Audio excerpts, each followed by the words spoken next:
Hello everyone, welcome to a new video. কেমন আছো সবাই? নিশ্চয়ই ভালো আছো। আবার একটা নতুন ভিডিও নিয়ে আসলাম। আজকে তোমাদেরকে কিছু গাছের সাথে পরিচয় করাবো।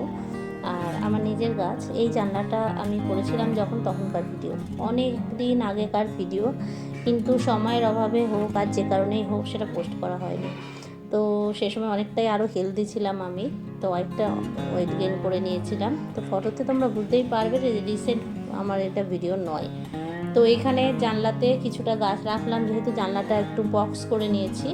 তো আমার উদ্দেশ্য ছিল এটাই কি গাছ দিয়ে ডেকোরেশন করব, কিন্তু সময়ের অভাবে অন্য বেশ কিছু কারণে আমি সেটা আর কি করে উঠতে পারছি না। ওই ব্যালকনি ছাদ এই নিয়েই ব্যস্ত, তাও পেরে উঠছি না। তা জানলায় কী করব, তো শোবার ঘরে জানলায় কিছু গাছ রয়েছে, তো ওইগুলোকে নিয়েই আর কি আমি পেরে উঠি না। তাই আর উপরের ওইখানে জানলায় তাও কিছু গাছ রয়েছে, একটা তুলসী গাছ রয়েছে, সেটাতে যখন জল দিই তখন ওই গাছগুলোতেও জল দিই।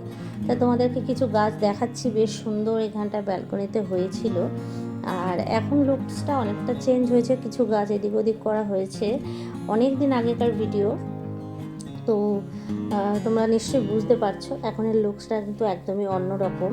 তা এখানে সেরকম কেয়ার নেওয়া লাগে না, যেহেতু পড়ন্ত রোদটা আসে, ভীষণ রোদ্দুরের তাপ আসে না, তাই ডেলি জল দেওয়ার প্রয়োজন পড়ে না। আর একটা সুন্দর আর কি একটা এখানটা বেশ ভালো আর কি ইয়েটা পায়, আবহাওয়াটা পায় গাছগুলো, তার জন্য এখানের গাছগুলো বেশ সুন্দর আর কি হেলদি দেখায়। তো এখানে কিছু গাছ আমার হয়েছে এত সুন্দর, তাই তোমাদেরকে আমি একটু শেয়ার করব। আর দুই একটা গাছ একটু এদিক ওদিক করতে হবে, তাই সেগুলোকে নিয়ে যাচ্ছি। আর কিছু গাছ ঠিকঠাক করে রাখা হচ্ছে, সেটাও তোমাদেরকে এই জন্য এই ভিডিওতে শেয়ার করছি।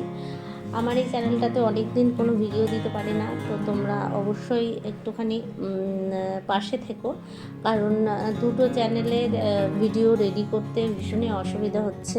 তাই এত পুরনো ভিডিওটা আজকে ভাবলাম এডিট করে দেখিয়ে মানে আপলোড করেই দিই। এখানে তোমাদেরকে একটা ছোট্ট কাপে কফি মগ, সেই কাপে এত বড় একটা মানি প্ল্যান্ট হয়েছে, সেটা আর কি তোমাদেরকে এখন শেয়ার করব। ওখানটায় যেটা আমি এখন রাখলাম, ওটার তলায় কিন্তু কোনো হোল করা নেই, তবুও ওটা এত সুন্দরভাবে গ্রো করেছে যে তোমাদেরকে কি বলবো। আমি তো ভীষণ খুশি, তাই এই ভিডিওটাতে আমি ওটাই আর কি বেশি করে শেয়ার করেছি। দেখো কত লম্বা হয়েছে মানি প্লান্টের আর কি বাঞ্চগুলো, এত সুন্দর লাগছে। তো এটা এখন আমার শোবার ঘরের জানলায় আছে, এটা এরকম ঝুলিয়ে রাখিনি। এখন আমি যেটা করেছি সেটা হচ্ছে এটা নিচের থেকে উপরের দিকে এর এই বাঞ্চগুলো আমি আর কি বেঁধে দিয়েছি। অনেকে বলে মানি প্লান্টের উপর দিকে যত যাবে তত বাস্তুশাস্ত্র মতে ভালো, সেই জন্য আমি এই জিনিসটা করেছি। তো তোমরা জানিও মানি প্লান্ট কীভাবে রাখলে আরও ভালো হয়, তোমরা কমেন্টের মাধ্যমে অবশ্যই জানিও। আর যারা সবসময়ের জন্য এত ভালোবাসা দিচ্ছ তাদের প্রতি রইল অনেক ভালোবাসা। পাশে থেকো, নতুন নতুন ভিডিও আসবে। আজকের মতো এটুকু।